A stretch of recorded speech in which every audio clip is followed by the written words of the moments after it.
Hey guys, and welcome to today's episode of Behind the Closed Doors. Today we have a really cool workshop with Nadine and Smoke, so that's gonna be awesome. And today I'm missing one of my interns, Steffi, because she's actually gonna do something really cool. She's gonna do hell portraits in a refugee camp. So I'm gonna turn the camera to Steffi so she can tell you all about it. And we're not gonna film there because that's not allowed. So we did hell portrait just the day before Sinterklaas, and we're gonna do a second series. And I'm of course teaching a workshop, so Steffi's gonna be there with some other photographers. So Steffi, what are you gonna do? Well, I'm going to the refugee camp, and that's in Luttelgeest. Okay. And then we're gonna shoot 13 families. Okay. Spread over the day from 11 till 4. So, and then when the photo is taken, we print it off on a paper and we give it to the families. Okay. Yeah, I did the refugee camp last year, and it's an absolutely great experience. A lot of people that had a lot of problems, so it's very emotional, so prepare for that. But they were very, very grateful, so I'm sure you're going to have a great day.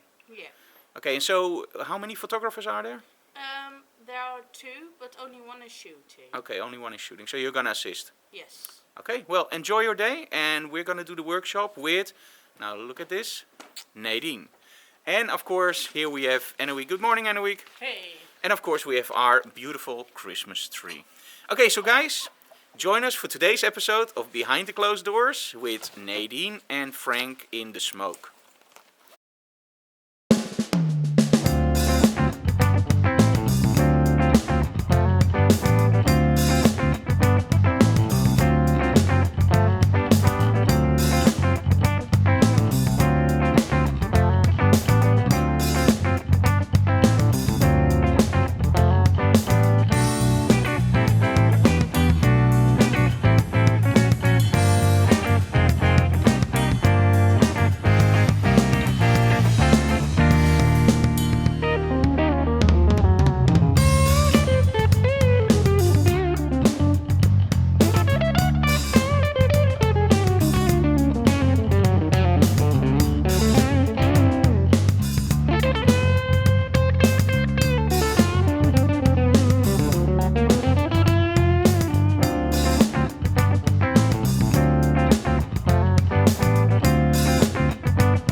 Okay, we're back home and let's look at some of the images. And I have to be honest, this time I have keuzestress.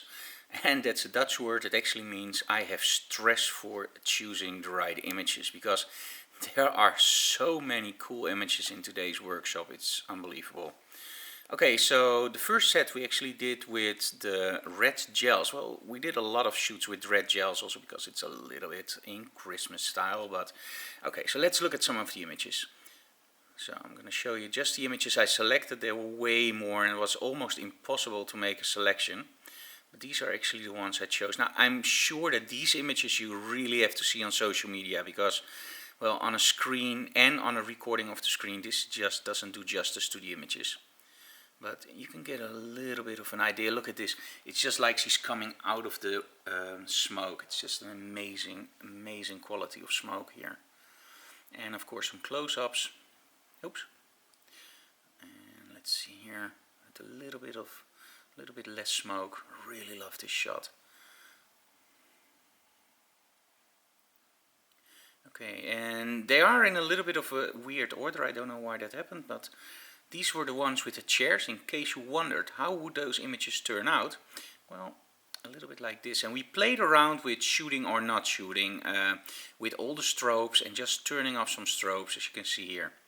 This was actually from the second set. This is where I explained to the students how you can control your ambient lighting and your strobes together. A lot of people think that if you have ambient light you can't control it, or you can control it a little bit with shutter speed. And if you have strobes you can only control it with, for example, your aperture. What a lot of people don't realize is that you also can combine those two and create whatever you want. I can make those lights brighter or darker, and I can make the strobe go brighter or darker just by balancing those two in the right combination that I want. If you want to know more about that, of course get one of our instructional videos or visit one of the workshops, even better. Okay, so here we have another one where you can see that example. We changed absolutely nothing, but you can see that there's a totally different image here.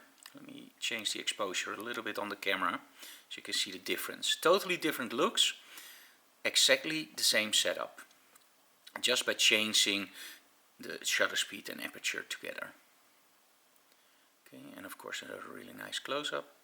And these are again from the third set. Absolutely love this. It was like a machine crashed on Earth, and Nadine as a freedom warrior coming out of it. You always have to think about a story when you do something. And this was my story. Maybe you see something else. And here she's actually calling out for help with her megaphone. And we wanted to give a little bit more drama. As you can see here, she's really sad. Now one of the things that's incredibly important in a model is they have to be a little bit of an actress. And a lot of models don't get this, and they only think, well, if I'm beautiful it's more than enough. So you really have to push and push until you get the expressions that are needed for the shoot. So I love this one. Look at that expression in her face, and she's actually extending that arm up with the megaphone, and the smoke and all the chairs. It's unbelievable what you can do with just some chairs, right? And here we go. And also here we constantly change the light output of the strobes. This is the cool thing about the Allengram system. You have the skyport on top of your camera and you can just change the output of the strobes. And of course you can play with the smoke, so you have so many options. That's why I call this keuzestress, or in other words, stress in choosing the images, because these are just a few of the images. Look at this. Normally I delete a lot of images, and this is all material. I can stop just somewhere. I can show you the shot, and there's nothing wrong with this shot. Now go here, just Russian roulette. There we go. Only Russian roulette can end wrong, and this absolutely can't end wrong, because all the images are absolutely stunning. Okay, let me see. There we go. It's still rendering, sorry guys. Oops. There we go, and we're back. So let's just go here. And just to show you how incredible these sets were, any images I could have chosen for retouch, but I ended up with the ones above. Okay guys, that's it for today. Tomorrow we're gonna go to Comic-Con and we're gonna take you with us behind the closed doors. Okay, I want to add one small thing to the review of the Wacom Mobile Studio Pro, and I know a lot of you guys are following this. Will Frank change to Windows? Will Frank keep the Wacom Mobile Studio Pro? I can already tell you, yes, Frank will keep the Wacom Mobile Studio Pro. I'm totally in love with it. I absolutely love the way it works, the touch, everything. Also because Apple is leaving us a little bit in the cold with faster machines. I still run a Mac Pro that's about 3 years old. I got the R2D2 one with two D700s. It works, it's great, it's fast. But I want something that's faster, and I don't know if I can shelf over €6,500 for the step in new Mac Pro, if it's ever going to be released by Apple. So the more I'm working with the Mobile Studio Pro, the more I'm starting to appreciate Windows. I know it sounds weird as a big Apple fanboy, but let me put it this way, it isn't that bad. When I see some Windows, I really look at it and I go like, ooh, this looks like 9085. But as soon as I'm in Capture One and I'm in Adobe Photoshop or Lightroom, it all looks exactly the same as on the Mac. And to be honest, I work in apps. And then you have the price. It's very simple. I can probably build a computer for €4,500 that's absolutely stunningly faster than my Mac Pro, which now actually, that's the weird thing. We bought it for, I believe, €4,500, and now exactly the same configuration, exactly the same, is now €1,000 more expensive. Hello Apple. in 3 years' time. Normally computers get cheaper or get upgraded. This is exactly the same model, so not a different chip, not a different video card. Two D700s, a 6-core, and it's 1,000 euros more expensive. I don't know what they're doing there, but I'm an Apple fanboy. I have an Apple Watch, I have an iPhone, I have an iPad Pro, I have everything from Apple, even AirPods, Apple TVs, and I'm seriously considering at the moment switching to Windows. And why? For the very simple reason. 1, cost, and 2, speed. I want more speed in my workflow. If I render a 4K video, I want it to fly and I don't want to wait. And even with two D700s and Final Cut Pro X, it's getting a little bit too long when I see other videos online using Premiere and I see how fast they render 4K video. So who knows? Okay, so the final test we did today, and after this we're still going to do some small tests with the Wacom Mobile Studio Pro, but today was one of the most important ones. How long does it run when we pull out the plug for the power? And I have good news and I have bad news. 1, it's acceptable, but it's not good. We were shooting in Capture One. Now Capture One is an incredibly power hungry program, but it's what we use. So if I would be using Lightroom, probably your mileage may vary. So let me put it that way. Capture One is power hungry, so we put Capture One on full rendering. So as soon as the images come in, it's getting rendered and it shows it full screen.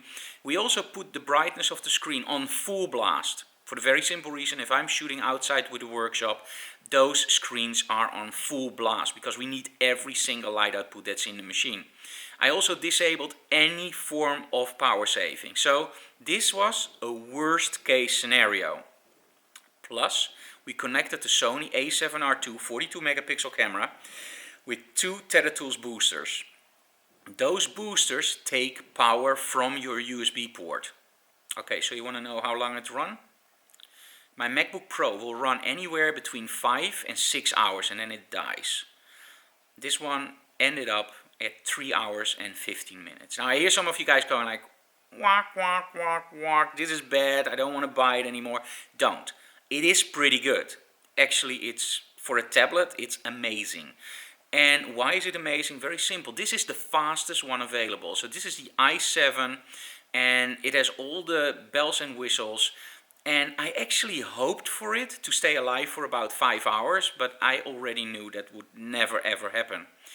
3 hours 15 minutes is pretty good. The bad news is it's not good enough for in the field. So at the moment we are looking at power solutions because I want to keep this one. This one is not going to go away, not even for this. And we need power solutions. But on the other hand, also for the MacBook we also had power solutions with us because you can't afford a laptop to die in the field. So you have to have power anyway. For the MacBooks we used Hyperjuice, and I have one over here actually. So this is a Hyperjuice we use. This will keep your MacBook alive for approximately 7 hours. And when we shoot tethered, about 3.5. And then actually, oops, you didn't hear that, right? Nah, it's still alive. And after that one actually is emptied, we run further on the battery of the MacBook Pro. So we need something for the Wacom Mobile Studio Pro that's similar to this. Now we actually found some brands. We tried Anker, who claims to be 2100 milliamps, and it powers USB-C, but it doesn't. We found out via Wacom that they use Profile 5 charging. That means 20 volts, 5 amps. Now those 20 volts is very important because USB-C has different voltage output. So for example, some products you can charge on 5 volts, others you need more. This one is on the top, it needs 20 volts. We found 2 products that will actually work and we ordered one. One is the Godox. It's a big power source. On locations this will actually be great because now we can power a small router via the normal power plug. We can power the Wacom via the normal power plug, so we don't need anything else. It's just a normal power brick that goes right into the Godox, and we can even run strobes from it. And it's very, very powerful. It will keep this one running probably for 2 days if necessary. The other solution we're looking at is another brand, and I won't mention the brand yet because we still want to see if this is really good stuff. And that's a smaller brick. It's approximately the size of the Hyperjuice.